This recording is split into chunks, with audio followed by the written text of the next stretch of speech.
الحمد لله رب العالمين والصلاة والسلام على رسوله الكريم وعلى آله وصحبه أجمعين أما بعد.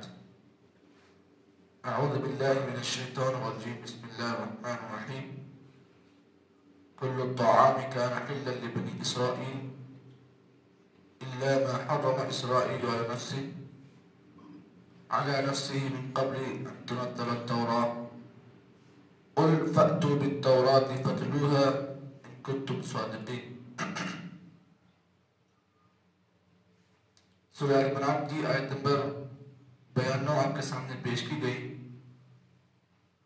اللہ رب العالمین نے اس آیت میں یہ بات بیان کی اور بنی اسرائیل کے اللہ رب العالمین نے ایک بری عادت کو بیان کیا. وہ یہ ہے کہ کل الطعام کان حلا لبنی اسرائیل. اللہ نے فرمایا ہم نے بنی اسرائیل قوم پر ہر کھانے کو حلال کیا تھا. کھانے کی ہر چیز کو ہم نے ان کے لیے حلال کیا. الا ما حرم اسرائیل نفسی، مگر بنی اسرائیل نے اپنے طور پر بعض چیزوں کو اپنے اوپر حرام کر لیا. من قبل ان تنزل التوراۃ، تورات کو نازل کرنے سے پہلے ان لوگوں نے اپنے طور پر کھانے کی بعض چیزوں کو اپنے اوپر حرام کر لیا، جبکہ اللہ رب العالمین نے ان کے اوپر ہر کھانے کی چیز کو حلال کیا. لیکن ان لوگوں نے کیا کیا؟ اپنے طور پر اپنے ذریعے سے ان لوگوں نے تورات کو نازل کرنے سے پہلے بعض چیزوں کو اپنے اوپر حرام کر لیا. اللہ نے فرمایا قل فأتوا بالتوراۃ، اے نبی آپ ان سے کہو کہ جن جن چیزوں کو انہوں نے اپنے اوپر حرام کیا، قل فأتوا بالتوراۃ، ان سے آپ کہو کہ تورات کو لے کر آؤ.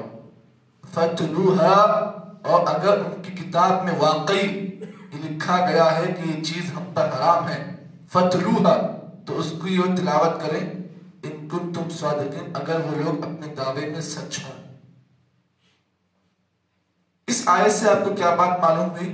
معلوم یہ ہوا کسی بھی چیز میں کہ کسی بھی چیز کی حلت اور حرمت اس وقت تک واقع نہیں ہوتی جب تک کہ اس کے اوپر دلیل نہ ہو. آپ اپنے طور پر کسی چیز کو حلال کر لیں، کسی چیز کو حرام کر لیں، اس کا اختیار صرف اللہ رب العالمین کے ذمے ہے. کوئی انسان اگر اپنے طور پر کسی چیز کو اپنے لیے حلال سمجھے اور کسی چیز کو اپنے اوپر حرام قرار کر لے تو یہ اللہ رب العالمین کے قانون میں شریک کرنے کے برابر ہے. رب کا قانون اور رب نے جن چیزوں کو حلال کیا، الحلال، ایک اصول ہمیشہ یاد رکھیں آپ، ہمیشہ ایک اصول کو اپنے ذہن میں آپ بٹھا لیں.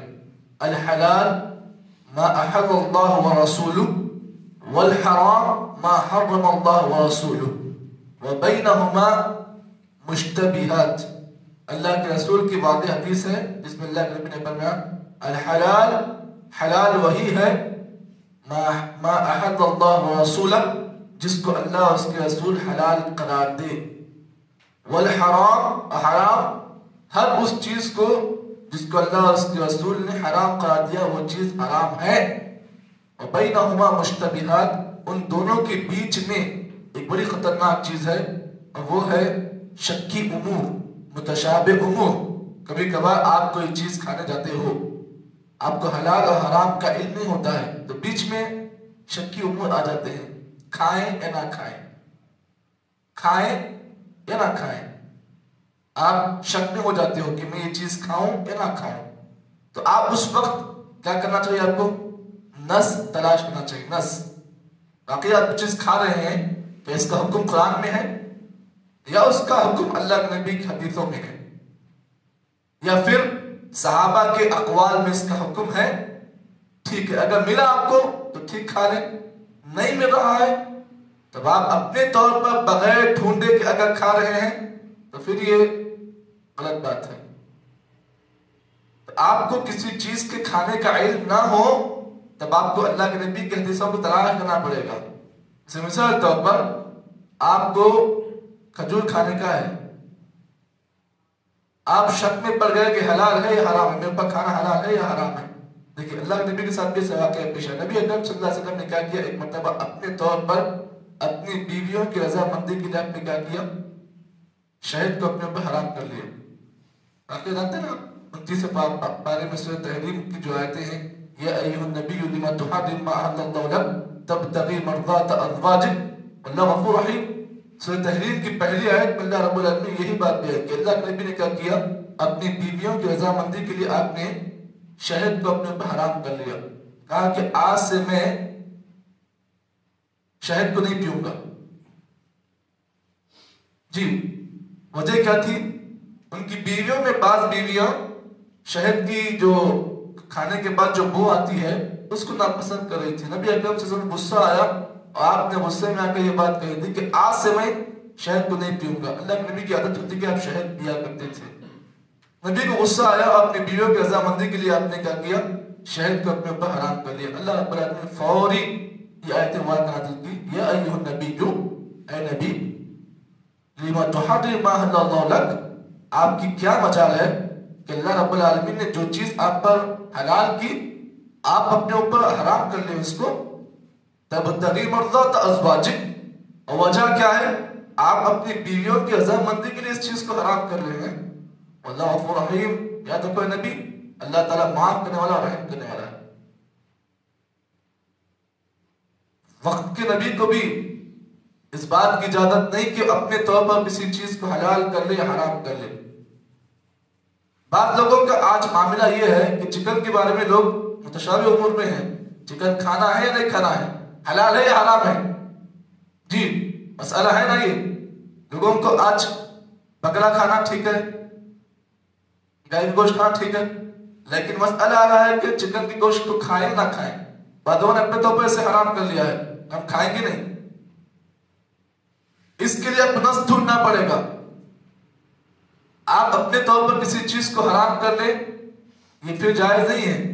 شریعت آپ پر مجھ پر نازل نہیں ہوئی, بلکہ شریعت جس پر نازل ہوئی وہ خود بھی اپنے طور پر اس چیز کو حلال اور حرام نہیں کر سکتا جب تک کہ رب کا حکم نہ آئے.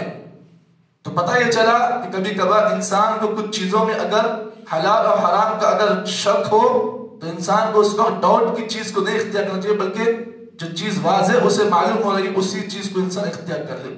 چلیے اب اس آیت کا نازل ہونے کا سبب ہم جانتے ہیں. آیت کیوں نازل ہوئی, آیت کے نازل ہونے کی حکمت کیا ہے, واقعہ کیا ہے, آیت کیوں نازل ہوئی, اللہ رب العالمین نے ایسی بات کیوں کہی, آخر کس نے ایسی بات کی تھی, اور اللہ رب العالمین نے کس واقعے کے تحت کس آیت نازل کیا, اس کو ہم جانتے ہیں.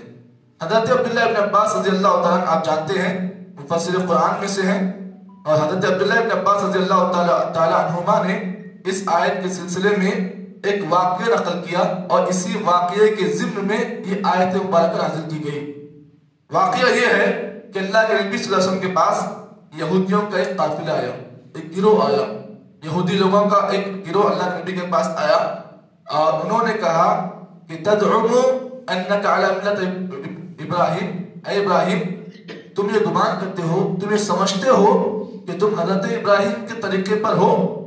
جی سوال کیا تھا یہودیوں کا اللہ نبی سے, فوری سوال کیا, اے نبی تم اپنے آپ کو یہ گمان کرتے ہو کہ تم حضرت ابراہیم کی طریقے کو تم اپنا رہے ہو, جبکہ حضرت ابراہیم کو ہم جانتے ہیں وَكَانَ إِبْرَاهِيمُ لَا يَأْكُلُ لُحُومَ الْإِبْلِ وَأَلْبَانِهَا, جبکہ حضرت ابراہیم کے طریقے میں یہ بات لکھی گئی, حضرت ابراہیم کی شریعت میں یہ بات تھی کہ ابراہیم السلام نہ اونٹ کا گوشت کھاتے نہ اس کا پیشاب پیتے. حضرت ابراہیم کے طریقے میں یہ بات لکھی گئی ہے. ہم نے حضرت ابراہیم کے طریقے کو دیکھا کہ ابراہیم السلام نہ اونٹ کا گوشت کھاتے نہ اونٹ کا پیشاب پیتے. وَأَنْتَ تَأْكُلُهَا, جبکہ تم اپنے آپ کو یہ کہہ رہے ہو کہ میں ملت ابراہیم کی پیروی کرتا ہوں, تو تم گوشت بھی کھا رہے ہو اونٹ کا, اس کا پیشاب بھی پی رہے ہو. تمہاری بات کچھ اور ہے, تمہارا عمل کچھ اور ہے. آخر تم نبی ہو یا نہیں ہو؟ وَلَسْتُ عَلَىٰ مِلَّتِي, ہم یہ سمجھتے ہیں کہ تم حضرت ابراہیم کی ملت پر نہیں ہو. اب نبی کا جواب, الزام کیا لگا نبی پر؟ الزام یہ لگایا گیا کہ تم اونٹ کا گوشت بھی کھاتے ہو, اونٹ کا پیشاب بھی پیتے ہو, جبکہ حضرت ابراہیم کی ملت میں یہ بات ہے ابراہیم السلام کے طریقے میں یہ بات لکھی گئی ہے کہ ابراہیم السلام نہ اونٹ کا گوشت کھاتے تھے نہ اونٹ کا پیشاب پیتے، اور تم کہہ رہے ہو کہ تم حضرت ابراہیم کی ملت پر ہو، یہ نہیں ہو سکتا۔ اب اللہ کے نبی نے فرمایا فقال رسول صلی اللہ علیہ وسلم كان ذلك حلال ابراہیم السلام، اللہ کے نبی نے کہا کہ تم جھوٹ بول رہے ہو، حضرت ابراہیم کے طریقے میں بات لکھی گئی ہے، حضرت ابراہیم خود اونٹ کا گوشت کھایا کرتے تھے اور اونٹ کا پیشاب بھی پیا کرتے تھے۔ فقالوا كلما نحرم اليوم كان ذلك حرام نوح وابراہیم، نبی اکرم صلی اللہ علیہ وسلم نے فرمایا کہ حضرت ابراہیم کے زمانے میں چیزیں حلال تھیں، اور انہوں نے کہا کل ما نحرم اليوم، آج ہم نے جس چیز کو حرام کیا، یہودیوں نے کہا جس چیز کو آج ہم نے حرام کر لیا وہ چیزیں حضرت نوح کے زمانے میں حرام تھی، وہ چیزیں حضرت ابراہیم کے زمانے میں حرام تھی، حتی انتہا علینا، یہاں تک کہ ہماری نسلیں جب آئیں گی وہ بھی اس چیز کو حرام سمجھے گی۔ اللہ رب العالمین نے اسی کے ضمن میں یہ آیت مبارکہ نازل کی۔ دیکھو اس واقعے میں آپ نے دیکھا وقت کے نبی ہیں، نبی کہہ رہے ہیں کہ یہ چیز حضرت ابراہیم کی ملت میں چیز حرام نہیں تھی، لیکن یہودیوں نے کیا کیا، اپنی ضد پر قائم رہا، انہوں نے نبی کی بات کا انکار کیا، کہا کہ نبی تم جھوٹ بول رہے ہو، جبکہ حضرت ابراہیم علیہ السلام کی ملت میں ان کے زمانے میں اونٹ کا گوشت حرام تھا، پیشاب بھی حرام تھا۔ نبی کہہ رہے ہیں کہ اللہ کے نبی کی بات کو یہ لوگ انکار کرتے ہوئے کہہ رہے ہیں کہ تم جھوٹ بول رہے ہو، جبکہ ہم اے نبی تمہارے سامنے یہ بات کر رہے ہیں، یہ بات ہم دعوے کے ساتھ کہہ رہے ہیں کہ ہم آج تک ہمارے بعد جتنے لوگ بھی آئیں گے سب کے نزدیک اونٹ کا گوشت بھی حرام ہوگا، اس کا پیشاب بھی حرام ہوگا۔ اللہ رب العالمین اسی موقع پر یہ آیت مبارکہ نازل کی، اور اللہ رب العالمین اس آیت میں آپ نے دیکھا کہ قل فأتوا بالتوراة فاتلوها، نبی صلی اللہ علیہ وسلم نے ان سے مباحثہ کیا، بحث کی، دلیلیں پیش کی، انہوں نے اللہ کے نبی دلیل کا انکار کیا۔ اب نبی نے آخر میں کیا کہا، قل فأتوا بالتوراة، ارے تم جس کتاب کو مانتے ہو نا اس کو خرید لاؤ، اس کو لاؤ میرے پاس، میں دکھاتا ہوں اس میں، فتلوها، اس کو پڑھو، تورات کو لاؤ تم، اگر تورات میں واقعی لکھا گیا ہے کہ اونٹ کا گوشت حرام ہے، پیشاب حرام ہے، ہم بھی نہیں کھائیں گے۔ قل فأتوا بالتوراة فتلوها، تم تورات کو لاؤ، اس کو پڑھو، تم ہی پڑھو، میں نہیں پڑھتا، تم پڑھو، ان کنتم صادقین، اگر تم سچے ہو۔ اب آگے کیا ہوا، انہوں نے تورات کی اس بات کو جہاں پر لکھی گئی تھی ایسا چھپا لیا، ایسا چھپا لیا، نہیں ہٹاؤ، لکھا ہوا تھا کیا چیز، اونٹ کا گوشت بھی حلال ہے اور اس کا پیشاب بھی حلال ہے۔ یہودیوں کی کارستانیں ہوتی تھی کہ وہ اپنی کتاب میں جو باتیں ہوتی اس کو مانتے نہیں تھے، وہ لوگ ضد میں آ کر خود اللہ کے نبی سے مباحثہ کیا، بحث کی، جبکہ اللہ کے نبی نے آخر میں جو کہا قل فأتوا بالتوراة، جس تورات کو تم مانتے ہو اس کو لاؤ، میں تمہاری بات نہیں سنتا بلکہ تورات جس بات کتاب کو تم مانتے ہو اس کی بات سنوں گا میں، اگر واقعی اس میں لکھا گیا ہے تو میں مانوں گا، نہیں لکھا گیا ہے تو نہیں مانوں گا۔ تو پتہ یہ چلا، اس واقعے سے دلیل ملی کہ کبھی کبھار اگر انسان کوئی بات کرے تو اس کی بات سے بڑھ کر کتاب میں دیکھا جائے کہ وہ بات سچ کر رہا ہے جھوٹ کر رہا ہے۔ کبھی کبھار آپ کے سامنے بہت سارے لوگ آئیں گے، اب بس آتے بھی ایسے لوگ جو بات کو سچ کو جھوٹ اور جھوٹ بات کو سچ بنا کر آپ سامنے پیش کرتے ہیں، تب آپ کسی کی بات کو سن کر فیصلہ نہ کریں، بلکہ مقدمہ جب بھی آپ دائر کریں تو سامنے والے دونوں کی بات سن کر آپ اس کے بعد واقعے کی تہ میں جا کر اس واقعے کا فیصلہ کریں۔ تو یہ تھا سورہ آل عمران کا آیت نمبر 92 کا خلاصہ، جس میں اللہ رب العالمین نے یہ بات بیان کی کہ کسی بھی بات کو سچ اور جھوٹ اگر پیش کرنے کا معیار یہ ہے کہ اس کتاب کو ان کے سامنے پیش کریں، کتاب میں جو بات لکھی گئی ہے اسی کے مطابق فیصلہ کریں۔ اللہ رب العالمین اس آیت مبارکہ میں یہی بات بیان کی، آگے اس آیت کی اور بھی باتیں ہیں انشاءاللہ کل کے درس میں آپ کے سامنے پیش کی جائے گی۔ اللہ رب العالمین سے دعا ہے کہ اللہ تعالیٰ مجھ کو اور آپ کو جتنی باتیں بتائی گئی ہیں ان تمام باتوں کے مطابق عمل کی توفیق عطا فرمائے۔ سبحان اللہ بحمدہ، سبحانک اللہم بحمدک، نشہد ان لا الہ الا انت، نستغفرک ونتوب الیک۔